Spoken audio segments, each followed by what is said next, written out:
मथुरा शहर के बरसाना में एक राधा रानी का मंदिर है, जिसे बरसाना मंदिर के नाम से जाना जाता है। यह एक पवित्र धार्मिक स्थल है। यह मंदिर बरसाना के बीच में एक पहाड़ी के ऊपर स्थित है। राधा रानी मंदिर बरसाना अत्यंत सुंदर मंदिर है। इस मंदिर के और दो नाम हैं। एक ही बरसाने की लाडली जी का मंदिर और दूसरा राधा रानी महल। ऐसा माना जाता है कि हिंदू धर्म में भाद्रपद महीने की शुक्ल पक्ष की अष्टमी को राधा जी का जन्म हुआ था। इसीलिए इस दिन को राधाष्टमी का त्योहार मनाया जाता है। इस दिन राधा जी की पूजा अर्चना की जाती है। बरसाना का इतिहास। राधा रानी मंदिर बरसाना को अति प्राचीन और पौराणिक स्थल माना जाता है। यहाँ चारों ओर कई आध्यात्मिक स्थल तथा मंदिर बने हुए हैं। यहाँ पर 4 पहाड़ है, जो भानुगढ़, दानगढ़, विलासगढ़ और मानगढ़ के नाम से प्रख्यात है। इन चारों को ब्रह्मा जी के 4 मुख कहते हैं। राधा रानी मंदिर बरसाना मंदिर 250 फीट ऊंची पहाड़ी पर स्थित है। इस मंदिर का निर्माण 1675 में हुआ था। राजा वीर सिंह ने इसे बनवाया था। यह मंदिर लाल पीले पत्थरों से बनाया गया है। कहते हैं कि यह मंदिर का निर्माण 5000 साल पहले किया गया था। इस मंदिर का निर्माण कृष्ण के पौत्र वज्रनाभ के द्वारा किया गया था। मान्यता के अनुसार कृष्ण के पिता नंद जी थे, जो कि गोकुल के मुखिया थे, और राधा के पिता वृषभानु थे, जो कि रावल के मुखिया थे। दोनों ही बहुत अच्छे दोस्त थे।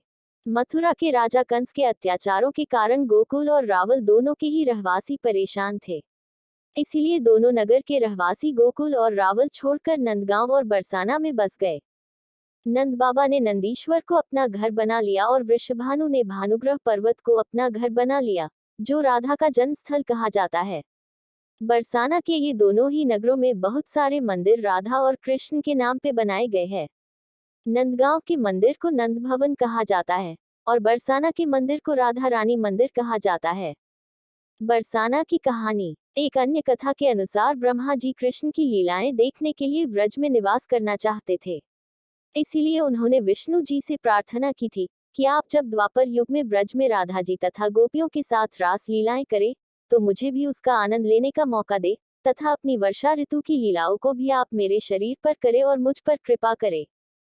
प्रार्थना सुनकर भगवान विष्णु ने ब्रह्मा जी से कहा, आप द्वापर युग में ब्रज में जाए और व्रजभानुपुर में पर्वत का रूप धारण करें। उसी पर्वत पर आके मैं राधा और गोपियों के साथ रास लीलाएं करूंगा और आप निहार सकेंगे, तथा पर्वत होने से वर्षा ऋतु में भी वह जगह सुरक्षित रहेगी।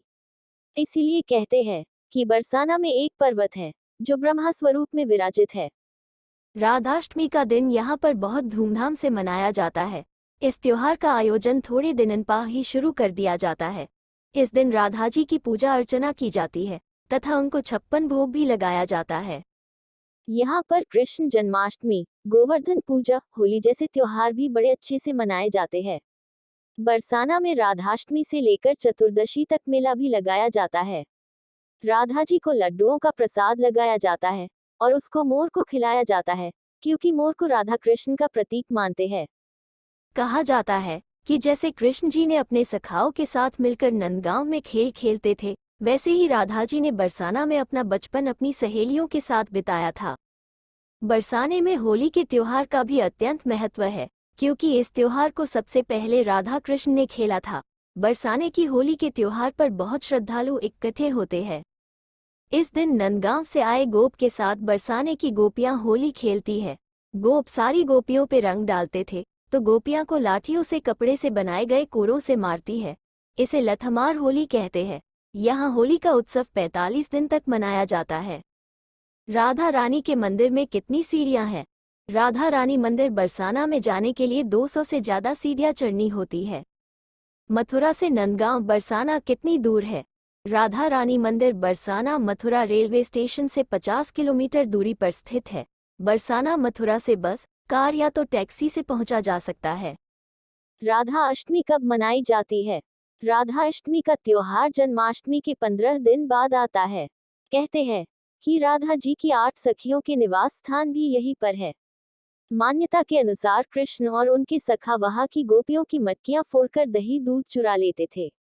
गोपियां दही दूध लेकर जिस मार्ग से जाती थी, वह मार्ग यहाँ पर सांकरी खोर मार्ग के नाम से प्रसिद्ध है, जो 2 पहाड़ियों के बीच में है।